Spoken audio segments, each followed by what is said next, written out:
Welcome to Wordsmith Soundscapes, immersive classic sci-fi tales and beyond.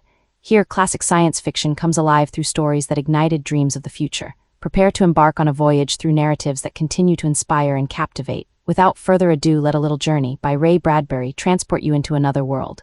She'd paid good money to see the inevitable, and then had to work to make it happen. There were two important things. One, that she was very old. Two, that Mr. Thurkel was taking her to God. For hadn't he patted her hand and said, "Mrs. Bellows will take off into space in my rocket and go to find him together." And that was how it was going to be. Oh, this wasn't like any other group Mrs. Bellows had ever joined.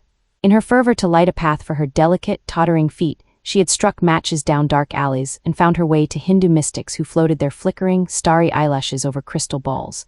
She had walked on the meadow paths with ascetic Indian philosophers imported by daughters in spirit of Madame Blavatsky. She had made pilgrimages to California's stucco jungles to hunt the astrological seer in his natural habitat. She had even consented to signing away the rights to one of her homes in order to be taken into the shouting order of a temple of amazing evangelists who had promised her golden smoke, crystal fire, and the great soft hand of God coming to bear her home. None of these people had ever shaken Mrs. Bellows' faith, even when she saw them sirened away in a black wagon in the night, or discovered their pictures bleak and unromantic in the morning tabloids. The world had roughed them up and locked them away because they knew too much, that was all. And then 2 weeks ago she had seen Mr. Thurkel's advertisement in New York City: come to Mars, stay at the Thurkel Restorium for 1 week, and then on into space on the greatest adventure life can offer. Send for free pamphlet, Nearer My God to Thee. Excursion rates, round trip slightly lower. Round trip, Mrs. Bellows had thought, but who would come back after seeing him? And so she had bought a ticket and flown off to Mars and spent 7 mild days at Mr. Thurkel's Restorium, the building with the sign on it which flashed, "Thurkel's Rocket to Heaven." She had spent the week bathing in limpid waters and erasing the care from her tiny bones, and now she was fidgeting, ready to be loaded into Mr. Thurkel's own special private rocket like a bullet, to be fired on out into space beyond Jupiter and Saturn and Pluto. And thus, who could deny it? You would be getting nearer and nearer to the Lord. How wonderful! Couldn't you just feel him drawing near? Couldn't you just sense his breath, his scrutiny, his presence? "Here I am," said Mrs. Bellows, an ancient rickety elevator ready to go up the shaft. God need only press the button. Now, on the 7th day, as she minced up the steps of the Restorium, a number of small doubts assailed her.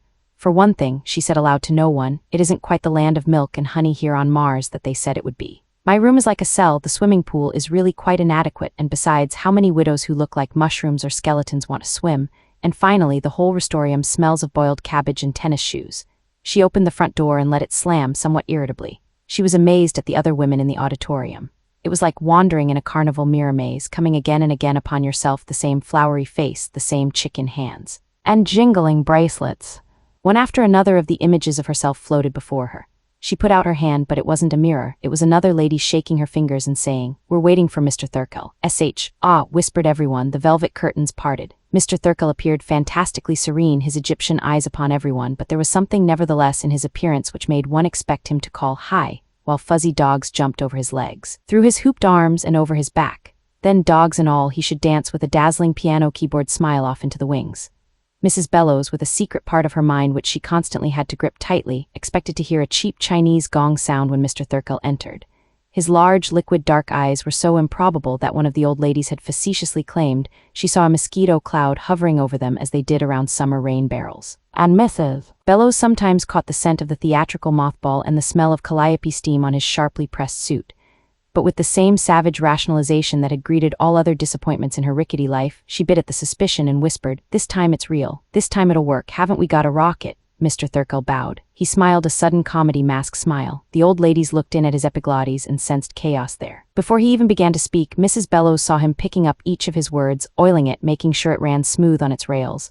Her heart squeezed in like a tiny fist, and she gritted her porcelain teeth. "Friends," said Mr. Thurkel, and you could hear the frost snap in the hearts of the entire assemblage.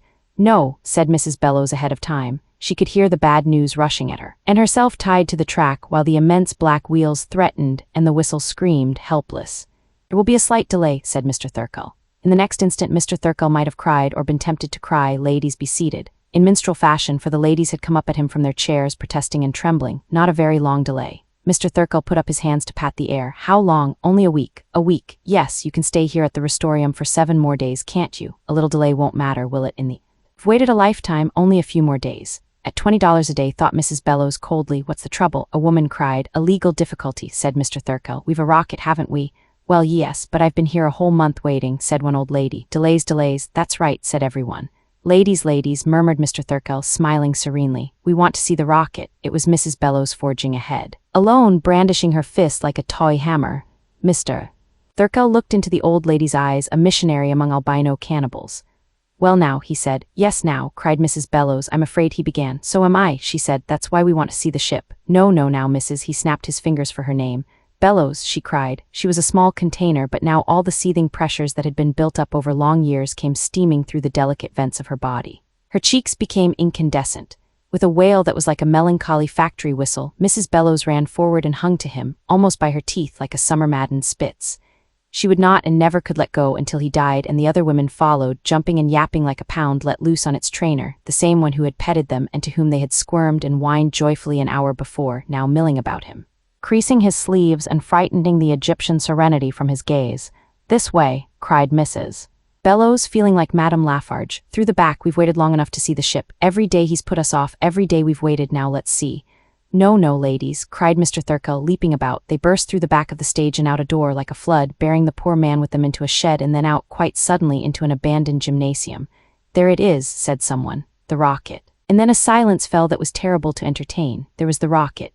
Mrs. Bellows looked at it and her hands sagged away from Mr. Thurkel's collar. The rocket was something like a battered copper pot. There were 1,000 bulges and rents and rusty pipes and dirty vents on and in it. The ports were clouded over with dust resembling the eyes of a blind hog. Everyone wailed a little sighing wail. Is that the rocket ship, glory be to the highest? Cried Mrs. Bellows, appalled. Mr. Thurkel nodded and looked at his feet. For which we paid out our $1,000 apiece and came all the way to Mars to get on board with you and go off to find him, asked Mrs. Bellows.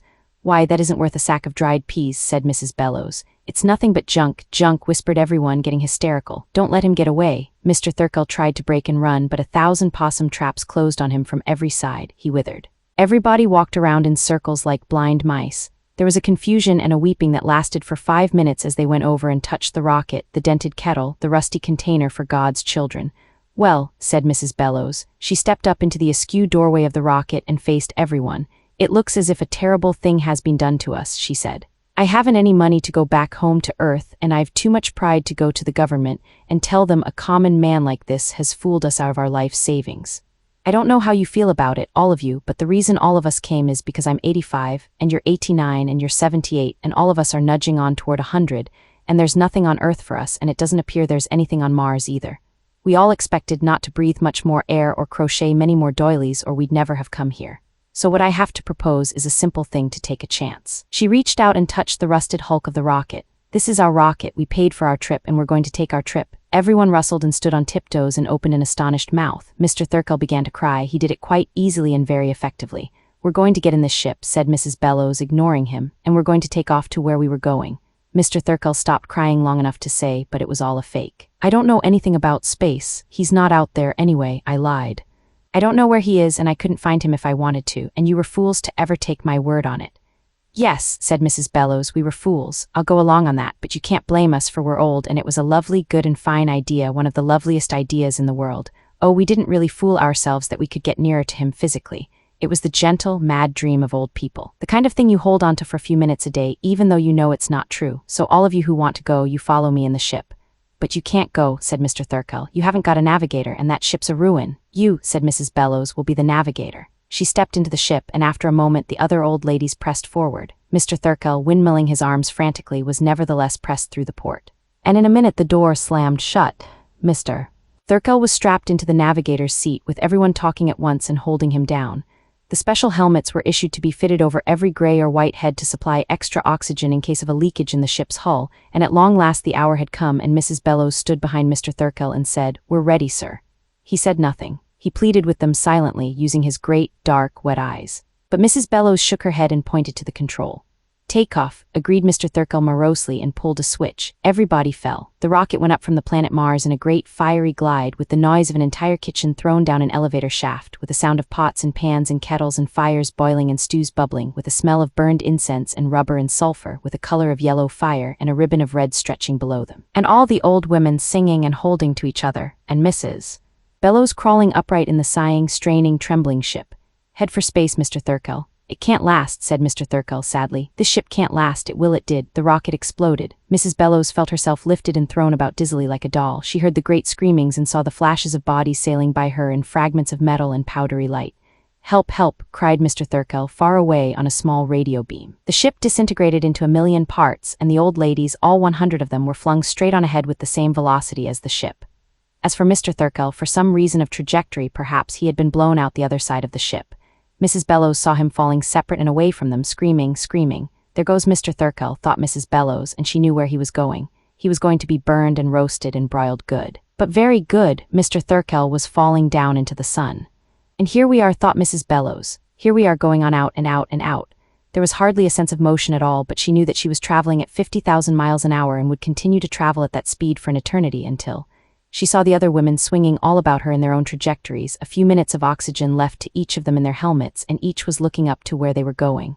Of course, thought Mrs. Bellows. Out into space, out, and the darkness like a great church and the stars like candles, and in spite of everything, Mr. Thurkel, the rocket, and the dishonesty, we are going toward the Lord. And there, yes there, as she fell on, coming toward her, she could almost discern the outline now. Coming toward her was his mighty golden hand, reaching down to hold her and comfort her like a frightened sparrow. "I'm Mrs. Amelia Bellows," she said quietly, in her best company voice. "I'm from the planet Earth. Thank you for joining me on this journey through the cosmos, brought to you by Wordsmith Soundscapes, immersive sci-fi tales and beyond. If you enjoyed this story, give it a thumbs up and subscribe to explore new worlds, thrilling adventures, and boundless imagination. Have a favorite sci-fi classic or an idea you'd like to hear? Drop it in the comments below. I'd love to hear from you. Until next time, dream boldly, imagine fearlessly, and keep exploring the stars.